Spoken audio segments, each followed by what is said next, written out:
If you believe the smallest objects can carry the heaviest truths, and that some moments change everything without warning, subscribe and stay. These are the stories where intimacy doesn't arrive through touch, but through discovery. The office is in transition when he arrives. Half-packed boxes line the hallway, labeled in careful handwriting. Sheriffsståndbara. Framed awards lean against walls, stripped of context and waiting to be relocated. The air smells faintly of cardboard and cleaning solution, the scent of something ending and something else about to begin. He adjusts his grip on the box in his arms and steps carefully into the executive office. This one goes to storage, the assistant says, pointing. The rest corner office, top floor. He nods. Got it. It's not his usual job, but he didn't question it. He rarely does. He was available, reliable, and the company needed extra hands before the CEO relocated offices ahead of the merger. Theo. He hasn't seen her yet today. Just her presence, felt in the quiet authority of the space, in the way everything seems to orbit around decisions she hasn't yet made public. He sets the box down gently, mindful of the contents. Careful with that one, the assistant adds. Personal. He pauses, then nods again. Of course. She leaves him alone with the room. The silence settles quickly. He takes a breath, grounding himself, then reaches for the next box, unmarked, heavier than the rest. As he lifts it, the bottom gives slightly, tape loosening with a soft rip. Damn, he mutters under his breath. He lowers it to the desk just as the flap opens. Papers shift. A manila envelope slides free and lands near the edge. He freezes. Not because he's done something wrong, but because the envelope is unsealed. He shouldn't look. He knows that. He reaches to tuck it back inside the box and catches sight of the handwriting. His chest tightens. He knows that handwriting, not academically, not vaguely, intimately. He hasn't seen it in years, but his body recognizes it before his mind catches up. The slight slant, the way certain letters loop too carefully, like the writer was always afraid of being misunderstood. His pulse picks up. He stares at the name written on the front. Her name, Theos. But beneath it, a sentence. If I ever lose my courage, read this. His fingers tremble slightly. He shouldn't. He absolutely shouldn't. But something in his chest tightens painfully, insistently, and before he can stop himself, he opens the envelope. The letter inside is folded once. The paper is thin, creased from being handled more than once, taken out, read, put back. Over and over. He knows because he's done the same thing. His breath catches as he reads the first line. I don't know if I'll ever give this to you. His vision blurs. This is impossible. He reads on, heart pounding louder with every word. It's not a love letter. Not exactly. It's a confession. About fear. About ambition. About choosing the future over the present and hating herself for it. About leaving someone she loved, because she didn't trust herself not to disappear inside him. His hands tighten around the page. She never sent this. She never meant for him to see it. But he knows without doubt who it was written for.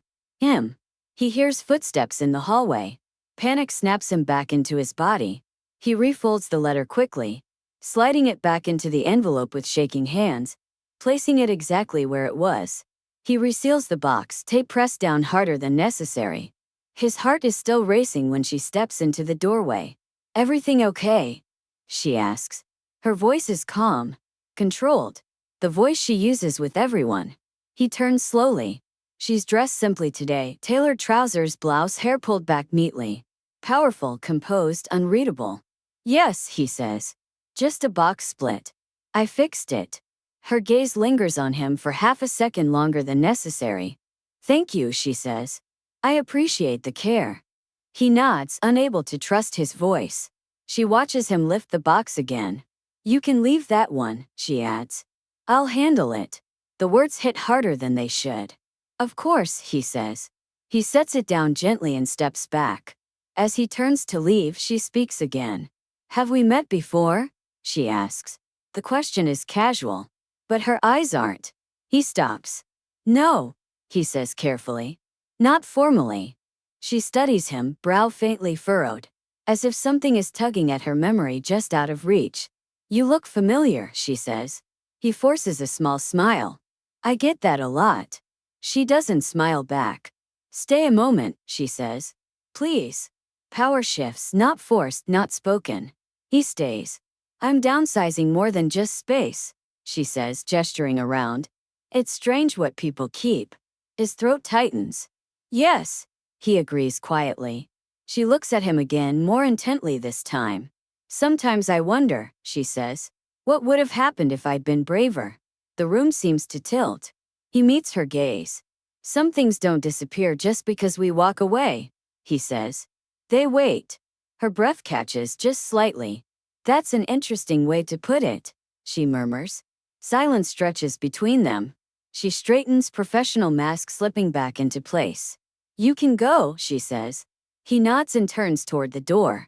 As he leaves, her gaze follows him, unsettled, searching. And behind him on the desk, the box labeled personal sits quietly, holding the truth she never meant to reopen. He doesn't take the elevator right away. He stands in the hallway outside her office, boxless now, hands empty but chest tight, as if something vital has been removed and replaced with weight instead. The letter sits behind him, quiet, patient, waiting like it always has. He leaves the building eventually, but the city feels different tonight. Louder, less forgiving. At home, he doesn't turn on the lights immediately. He sits on the edge of the couch, elbows on his knees, staring at nothing. He shouldn't have read it. But now that he has, he understands things he spent years forcing himself not to question. Why she left so cleanly. Why she never explained. Why the goodbye felt unfinished even as it sounded final. She didn't leave because she didn't love him.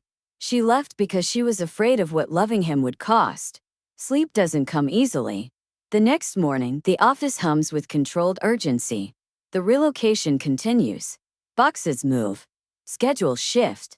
She doesn't send for him. By noon, he tells himself that's for the best. By late afternoon, he knows it's a lie. He's loading the last stack of files onto a cart when he hears his name. Not the way assistants say it. The way she does. Measured. Intentional. Can you come with me? She asks. Not a question. He follows her into her new office, larger, brighter, still half empty. The door closes behind them, softly but decisively. She turns to face him. You read it, she says. The statement lands without accusation. He doesn't pretend. Yes. She nods slowly, as if she expected no other answer. I was hoping you wouldn't, she admits. I know. Did you read all of it? Yes. She exhales and turns away, resting her hands on the back of a chair. That letter was never meant to exist past the moment it was written, she says. I couldn't destroy it. But I couldn't give it to you either. He steps closer but not too close. You wrote it to be honest, he says.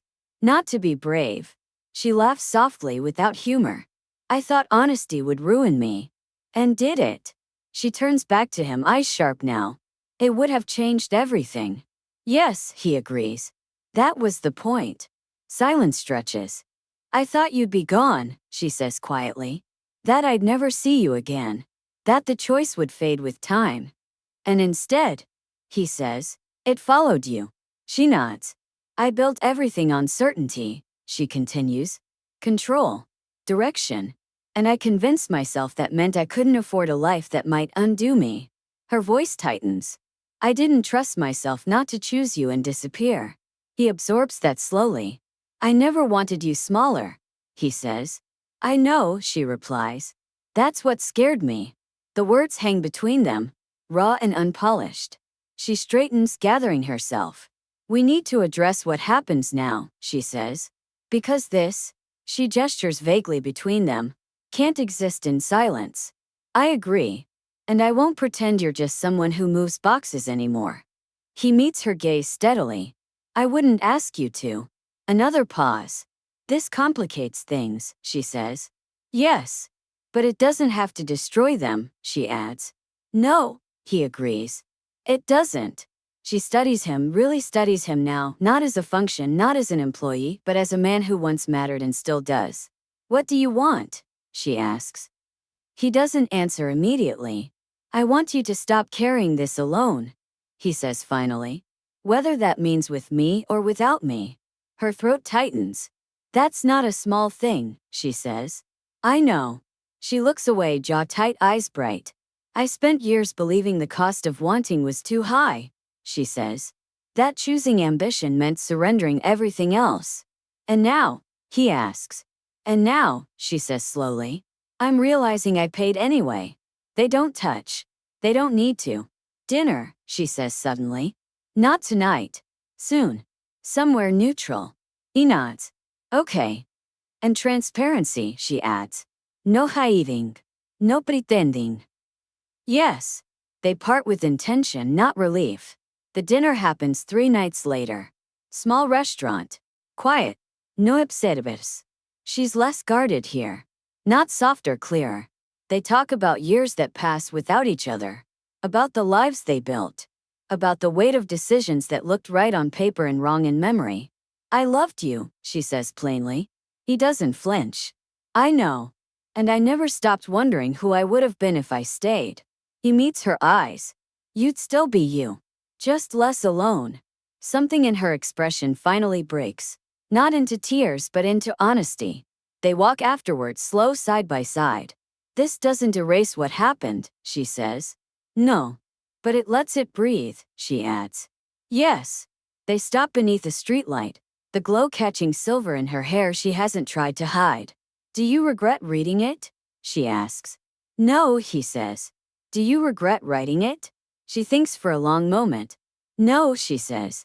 I regret hiding it. She reaches for his hand. Not desperately. Deliberately. He takes it. Weeks pass. They don't rush. At work, boundaries are clarified. Roles respected. Transparency maintained. Outside of it, something steady grows. Not reclaimed youth. Not rewritten past. But an adult choice made with eyes open. One evening, as the last box is unpacked and the office finally settles, she finds the envelope again. She holds it for a moment. Then slowly she hands it to him. I don't need it anymore, she says. The truth isn't trapped in paper now. He takes it, and this time she doesn't look away. Some letters are meant to be read. Some are meant to be released. And some finally are meant to be answered.